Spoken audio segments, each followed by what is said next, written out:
Okay, here we go. It's finally here. We'll be getting Bryan Danielson and Nigel McGuinness coming up at AEW Dynamite's Grand Slam from the Arthur Ashe. I think they're probably going to open up the show. I could see Danielson and Nigel, opening up the show just the way Danielson and Omega did a couple years ago. I think that would be an awesome way to start off Grand Slam. But yeah, man, it's finally here. Nigel and Bryan Danielson, you got to see Nigel at All In, but this time we're actually expecting to see him, so it's a little bit of a different type of feeling. I kind of, the reaction that I'm kind of getting from the mainstream world of wrestling, it seems like it's mixed. Obviously, if you know who Nigel McGuinness is, you know how good he is, but I get the feeling there's a lot of, Nigel even mentioned it, like a lot of people come up to him and say, I didn't know you were a wrestler, I haven't seen you wrestle before. So yeah, there's probably a new generation of fans that totally don't know how good Nigel is. I mean, to me, 15 years ago, it sounds like a long time. To me, it's went by in a flash, these last 15 years. I mean, going to Glory of Honor, 8, the final countdown, doing the review on YouTube, it doesn't feel that long ago to me. The first Ring of Honor show I ever went to, Nigel was champion.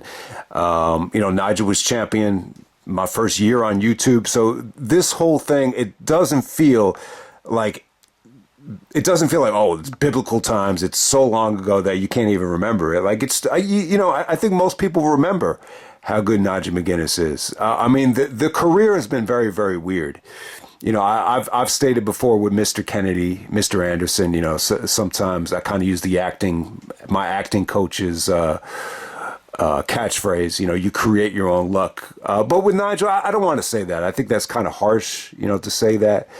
With Nigel McGuinness, it's been just like a lot of weird twists and turns with him. I mean, like you thought he was on his way to WWE. I believe, what kept him from going to WWE was his, they were very strict at that time about letting guys in. I think this is still like the whole aftermath of the Benoit situation and the wellness policy. They were suspending guys left and right, in 2007, as we all know. I just think at that time they saw that Nigel's bicep wasn't surgically repaired, and that kept him from passing a physical. To my memory, I think that's why they wouldn't let him into WWE. They even gave Danielson some shit about the elevated enzymes. Remember from the Wrestling Road Diaries. So, I mean, that's why he wasn't allowed to go to WWE. But a lot of people really thought, I think True Slayer was one of them, that Nigel would have been a great fit for WWE. And not a lot of people were really sure if Danielson was going to be able to make it in WWE at that time.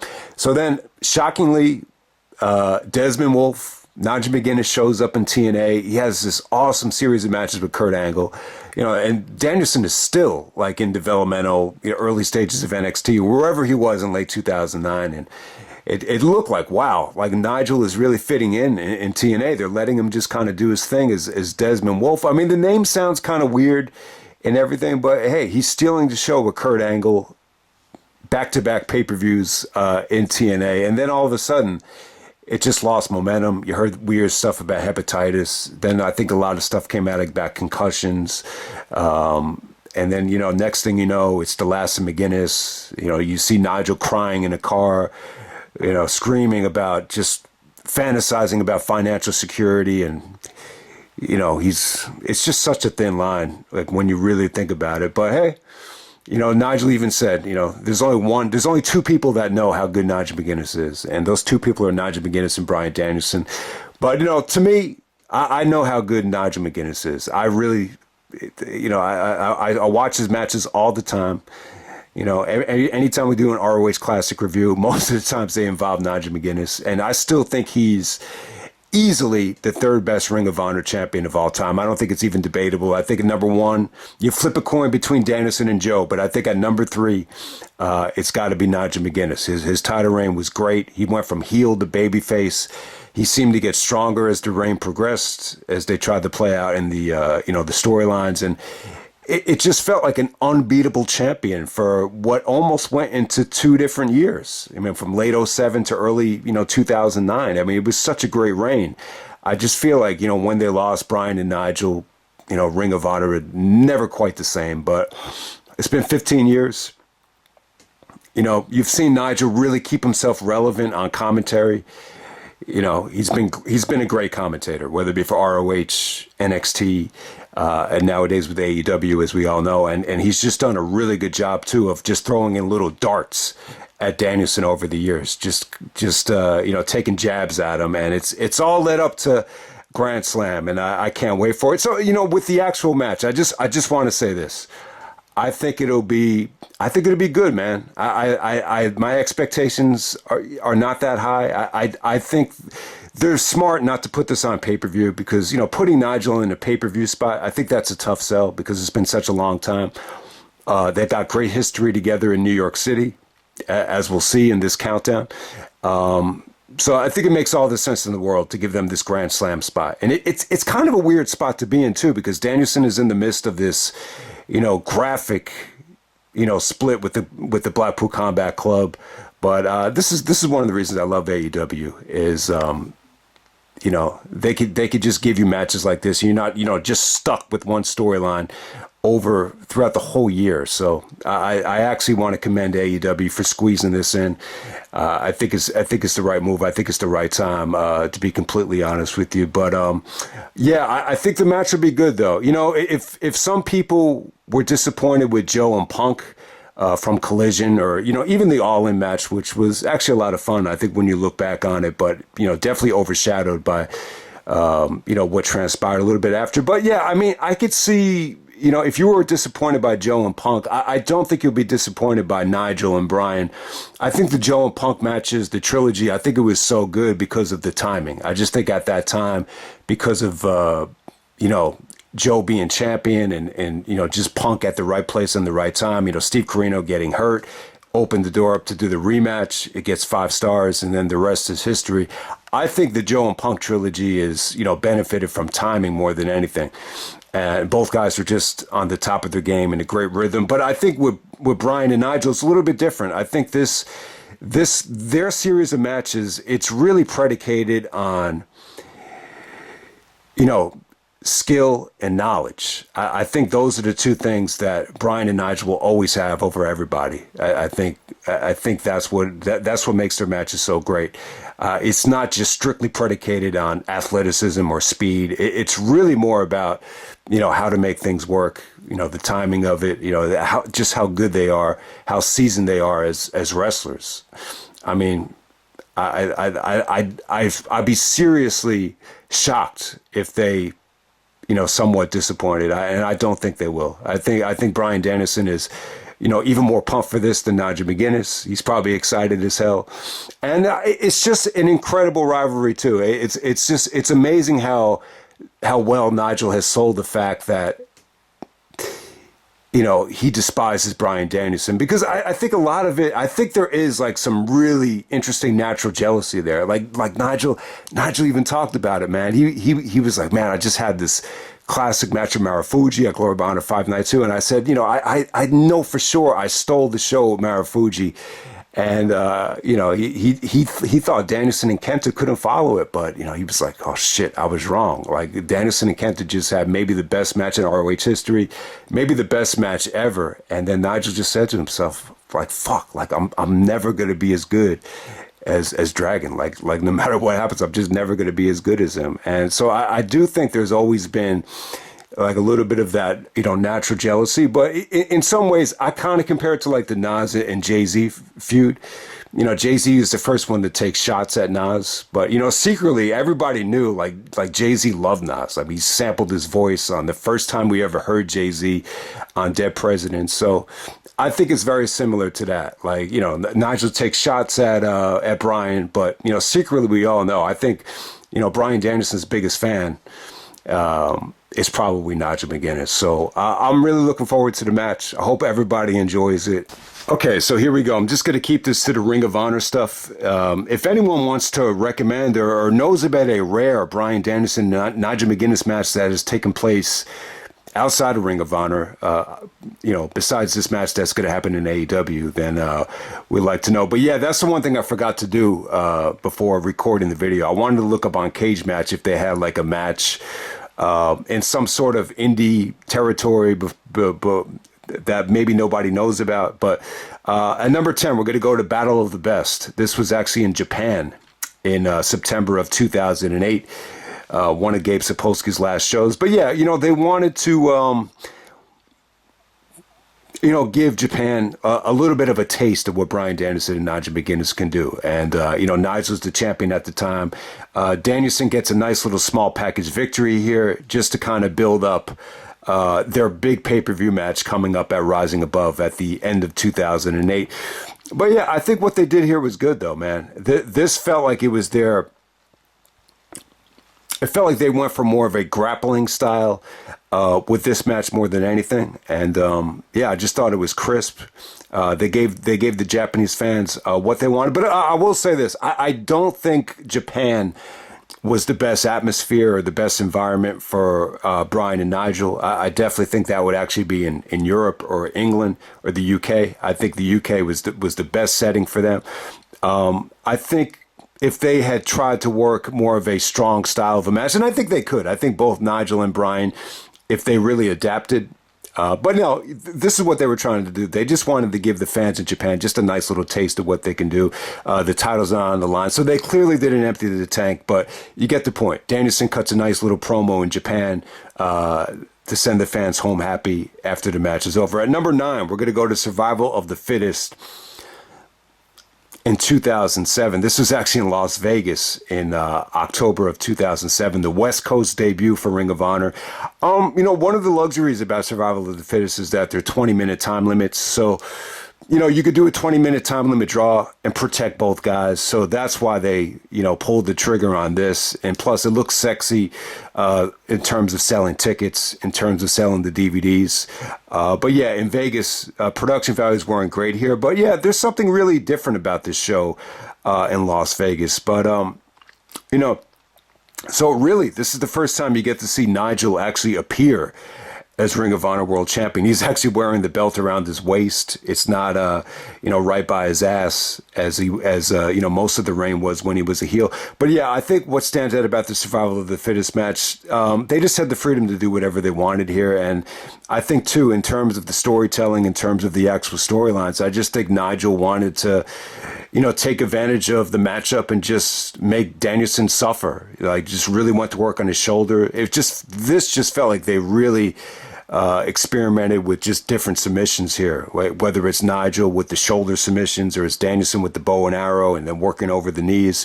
This was straight just on the mat submission work from both guys for like 20 minutes, but it was good though. It was definitely different. This kind of ended right before it got going, went to a 20-minute time limit draw. They actually did get 5 more minutes. Nigel actually has Danielson locked in the London dungeon. Danielson actually taps, but he's right by the ropes. So he just kind of skates out of the ring, and then he decides against the 5 more minutes, and then he just says, screw it, like, I'm just going to walk out. So yeah, Danielson, I guess, still a heel at this particular time. In 2007. Nigel's clearly still a babyface at the start of his title reign, so that's how it pretty much ended right there. But yeah, underrated match though. 20 minutes of just greatness right there. At number 8, I'm going to go with Glory by Honor 8, the final countdown. This is kind of low, right? Let me start with some of the positive first. I was there live. I know a lot of people from YouTube were there live for this show. So, yeah, it definitely felt like a big time event. It felt like the biggest show in ROH history, I think, up to that point. I mean, this is the only time where someone actually offered me money for my seat while I was sitting down. I was just like, no, man, I'm not taking that money. So I do remember that about it. I mean, it was just, the show was sold out. I mean, it was tough to get tickets for this show. Standing room only. This is the most clogged Ring of Honor show I think I've ever been to in terms of that. But yeah, man, Bryan and Nigel for the very last time. If anybody remembers, originally, Danielson signed with WWE first. So it was supposed to be Danielson and Aries for the title. Then all of a sudden, it leaked that Nigel had signed with WWE, and then Ring of Honor just said, all right, screw it. We just scrapped the plans. They moved Danielson and Aries up to Chicago for the Final Countdown tour in Chicago. And then, Bryan and Nigel got the New York City spot, the farewell spot. And, it was great. I mean, the card was amazing. Bryan and Nigel still steal the show on a loaded card.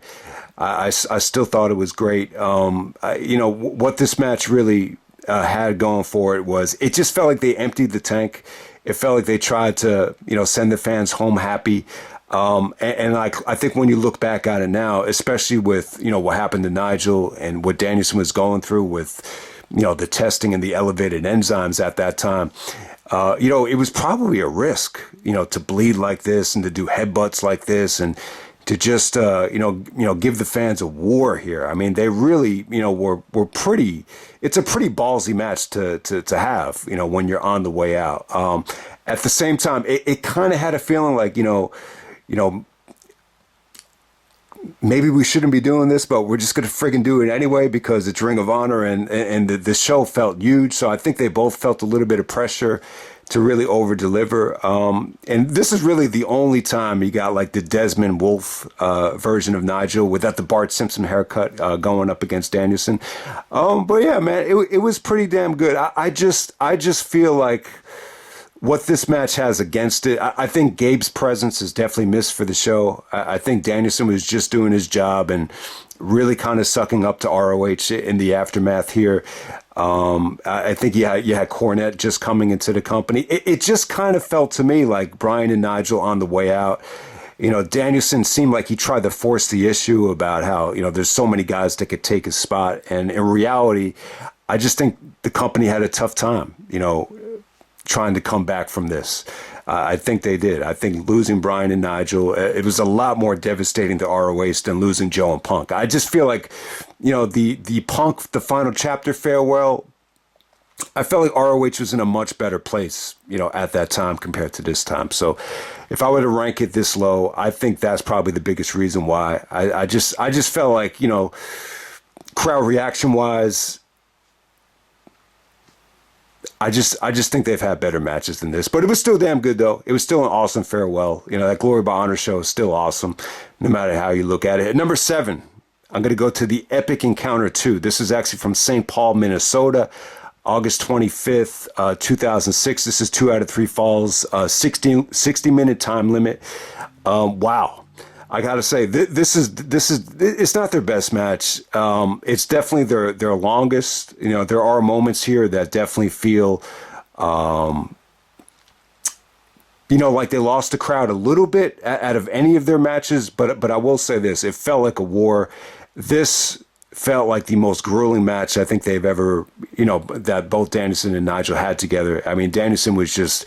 He looked dehydrated. He just looked worn out, especially on the finish there with Nigel just giving him elbow blows. But yeah, man, it's 2 out of 3 falls with the 60-minute time limit draw. So, when you do a 2 out of 3 fall match, I mean, you would definitely expect it to go at least into the 60s if you're trying to make it at least give it a realistic feel. So I think it accomplished that. I think the one drawback of this match is the St. Paul market wasn't like a huge market. And I do feel like in terms of atmospheres, this is probably the dullest out of all the atmospheres, but you really got to see them just do a lot here. I mean, they played off the unified match. You get Nigel actually making Danielson tap here, which would usually never happen. The ending is just sick as hell with Nigel just being relentless with the elbow blows, but Danielson just staying alive and just not giving up. It's just definitely something to see. So yeah, definitely their most grueling, definitely their most hardest fought match in terms of just length. And it's their longest match. So I got to put that at number 7. At number 6, this is Weekend of Champions, Night 2. So we have, this is actually a unification match. It's pure title, ROH title. Whoever wins the match would actually become the unified, champion. The problem is though, the ROH title can't change hands on a count out. It can only change hands by pin or submission. So, the ending here actually features Danielson getting counted out and losing to Nigel. So Nigel actually wins their first match because it's pure title rules. Yeah, I think Nigel was great here. There was just so many times where he's just trying to, use a table and just trap Danielson. So he would get counted out here. But I'll tell you, man, what really stood out about this Weekend of Champions Night 2 match is just, it just felt like the expectations weren't that high. This isn't even the main event. This is really the only Nigel and Bryan match where I think, expectations weren't, huge yet. It's a unification match, but I just don't know if the crowd expected it to be this good. Like Nigel is going to be, at the top of the list in terms of Danielson opponents. It really didn't feel like that until the match was over. Like, wow, like you really had something there.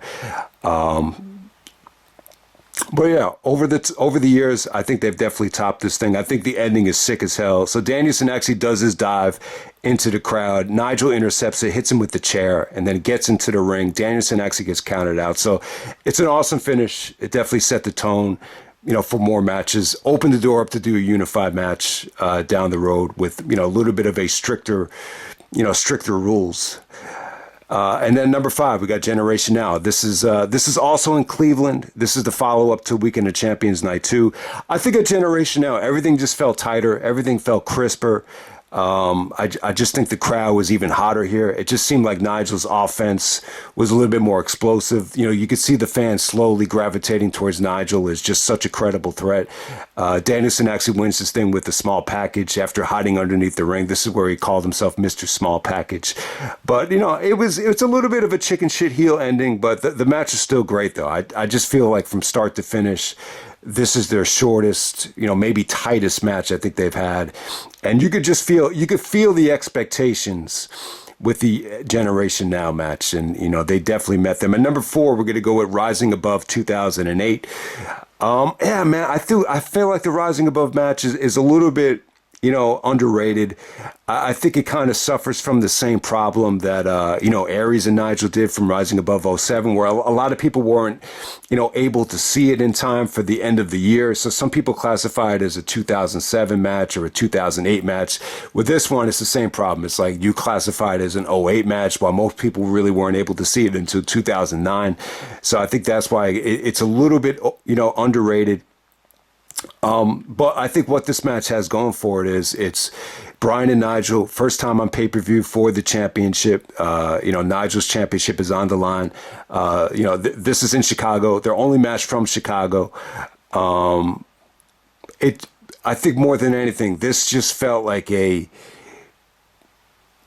felt like a mainstream wrestling match. It felt like, it had the type of drama, had the type of booking that you would see in a mainstream wrestling match. The odds were stacked against Danielson. Claudio interfered. Sugarfoot actually helps Danielson get back into the ring while he's all bloody. Nigel just looked unbeatable at the time. So it just had a lot of drama. And yeah, man, it just felt like, Bryan and Nigel are on the biggest stage possible with the championship on the line on pay-per-view. I just wish this would have been live. I think the Bryan and Nigel matches, I think they happened too early. They never got a chance to be on Go Fight Live or be on live. I just think if Bryan and Nigel for the ROH championship had been on, live pay-per-view, I think it would have helped a lot. They just kind of missed the mark on that, and they went to the WWE just right before, the technology got to that point. But yeah, man, still an awesome match. The first time you ever got to see it in Chicago too, which is pretty cool. And yeah, I think what Bryan was saying about their matches is, what's really interesting is that they've competed all over the world. Bryan and Nigel, whether it be Japan, Vegas, New York City, St. Paul, Minnesota, Cleveland, Chicago, Philadelphia, England. It's so many different, places all over the world, not just East Coast, West Coast, Midwest. I think that's what this rivalry really has on it over some of the other ones. And then number 3, we're going to go to the 6th anniversary show. Yeah, my brother was there for this show. I was there for this show. So the only 2 matches I was there live for were Glory by Honor 8 and the 6th anniversary show. This was good, man. This was their best storytelling match I think they've had. Nigel turns heel on this show. He gets Danielson to agree not to go after the head. He wanted to stay healthy. He didn't want to get injured. And Danielson actually agrees. Like he won't give him elbow blows to the head. And Danielson, stayed true to his word. and he was only going after the ribs. He was giving the elbow blows right by, Nigel's hip area. And, Nigel basically turns heel here, and he wins this match by, attacking Bryan Danielson's head, Nigel giving Danielson a lot of elbow shots to the head. And the fans just, shit all over Nigel here. They were chanting same old shit. And, the fans just hated the fact that Nigel was going show after show, not defending the belt. And they were just letting him have it on this show. But yeah, man, it was a great match for Nigel. I think he really needed to turn heel. I love Reigns that start off as a beloved babyface, but because of the way the reign was going, he just had to turn heel. The fans were just dying to see Danielson win it back. And yeah, man, it was just awesome stuff. I mean, you've never really had this dynamic before, with Danielson fully going babyface and then Nigel a full blown heel. It's the total opposite dynamic of what made some of their other matches great, and they pulled it off here. It really got Nigel's reign into the next gear. And you got to credit Danielson too, because, who knows, maybe if this match doesn't happen, Nigel doesn't go on to have, the kind of reign that he did. Number 2, I'm going to go with Driven. The first time you get Bryan Danielson and Nigel McGuinness on pay-per-view, I just think what this match had going for it, it just felt like Danielson was really motivated. He seemed motivated as hell. You saw a lot of action here. You saw Nigel just do dives out into the crowd. You saw them headbutt the crap out of each other. Some of those lariats were, Danielson's face is all bloody. It just looked great. It just seemed like Danielson's intensity was up a notch here. Driven match is really awesome. Taped in Philadelphia, but it airs on the Driven pay-per-view, which was from Chicago. Awesome match right here. Great replay value as well. And then at number 1, we're going to go with Unified. We got ROH champion Bryan Danielson taking on pure champion Nigel McGuinness in Liverpool in the UK. The crowd was incredible here. This is the best crowd I think Danielson and Nigel have ever had. I mean, the fans were really into Nigel, but Danielson still had like just a small little bit of supporters because they just know how good he is. I mean, God, this was just brutal stuff. I mean, what really stood out here, what I didn't notice, and I finally noticed it in the post-match promo. If you look at Nigel's forehead, like half of his forehead is swollen. I mean, it just looks like a huge. It looks like a bowling ball just kind of growing out of Nigel's forehead after Danielson just wrapping both of his arms up and just banging him into the ring post. I mean, that was one of the sickest things ever. I'm sure Nigel regrets some of the shit he did in this match, but man, the near 20 count when Nigel almost got counted out and he gets back into the ring all bloody. I mean, it's scary. Danielson even looks scared of Nigel before Nigel starts giving him the headbutts, man. He looks petrified. Nigel looks scary as hell in this match, man. But Danielson came to play here. This is just an awesome performance by Danielson in enemy territory. Unified match is great. And the pre-match promo was good, too. I mean, they really did a good job of, just making sure that if there's a disqualification or something happens that we have to restart, we'll just restart the match and just make sure this unified thing gets done.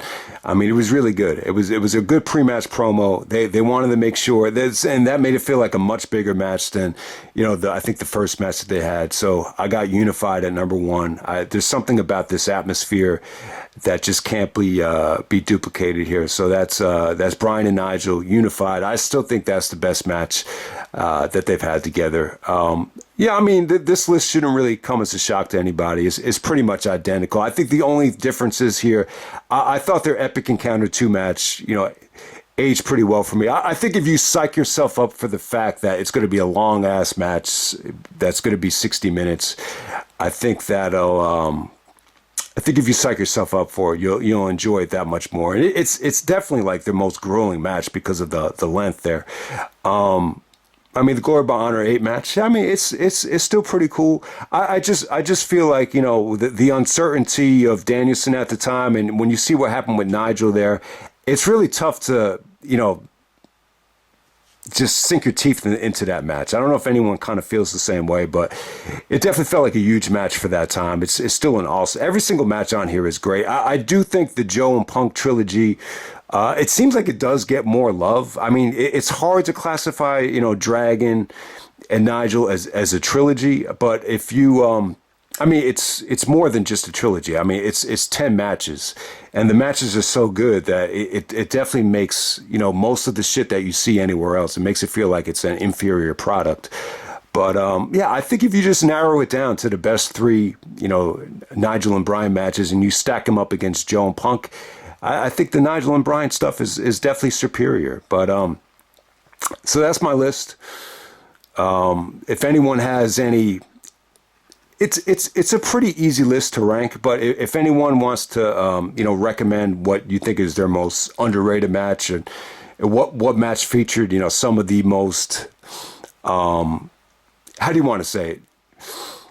If anything really stood out on some of the underrated stuff, whether it be submission work, whether it be storytelling, whether it be, anything, then I'd like to know what really stood out on some of the more underrated ones. What do you think is their most overrated match? What do you feel like is their biggest match? I think you could argue it's Rising Above. You could argue it's Glory by Honor 8. You could argue it's Unified. You could argue it's Driven. So yeah, I'll just end it right there, man. Bryan Danielson, Nigel McGuinness tomorrow night at Grand Slam. I can't wait, man. I really can't wait. I wanted to give a Pulp Fiction reference too. What's about to happen here is a fucking miracle, and I want you to fucking acknowledge it. So I just wanted to big up that line from Pulp Fiction, and yeah, looking forward to it. Hope everybody enjoyed the video, and I'm out. All right.